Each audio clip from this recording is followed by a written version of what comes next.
ఇటువంటి కార్యక్రమాలు చేయాలి, ఉపాధ్యాయుల్ని గౌరవించాలి. ఎంత మంచి మాట అండి అది. ఉపాధ్యాయుల్ని గౌరవించాలనే మాట విని ఎంతకాలం అయింది. ఉపాధ్యాయులకి అవార్డులు ఇవ్వాలి అనే ఆలోచన వచ్చిన మనుషులు ఎంతమంది ఉన్నారు. పైగా ఆ ఉపాధ్యాయులు ఏ సందర్భంలో పెట్టారంటే ఎక్కడో గబ్బక్కున కనపడ్డారు.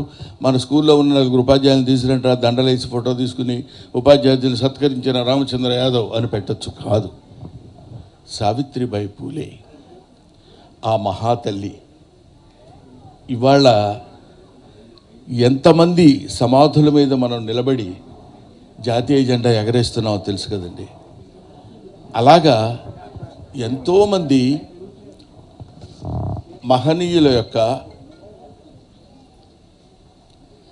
ముఖ్యంగా స్త్రీల యొక్క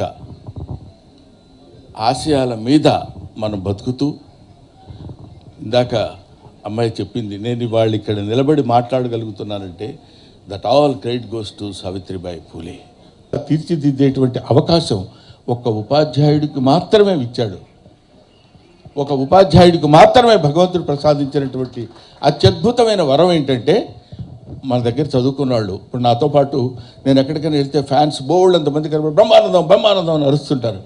మధ్యలో ఎవడో ఒక చోట ఎక్కడ షూటింగ్ జరుగుతుంటే మేషారు అన్నాడు.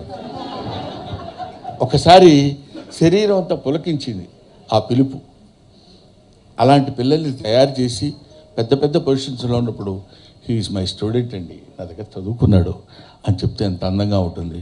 అలాంటి విద్యార్థుల్ని తయారు చేసేటువంటి ఉపాధ్యాయుల్ని ఎక్కడెక్కడి నుంచో తీసుకొచ్చి వాళ్ళకి అవార్డ్స్ ఇచ్చి, ఆ అవార్డ్స్ వల్ల వాళ్ళని ఉత్తేజపరిచి స్త్రీ జాతికి తను ఎంతో ఇంతో సహాయం చేయాలనుకున్నటువంటి రామచంద్ర యాదవ్ని మరొకసారి నేను పెద్దవాడిగా అభినందిస్తూ ఆయనకి నా హృదయపూర్వకమైన నమస్కారాలు తెలియజేసుకుంటూ, మనం మాస్టర్లం కదా 40 నిమిషాల దాకా దిగం, 40 minutes అయిపోయింది, వెళ్ళిపోతాను. Thank you very much.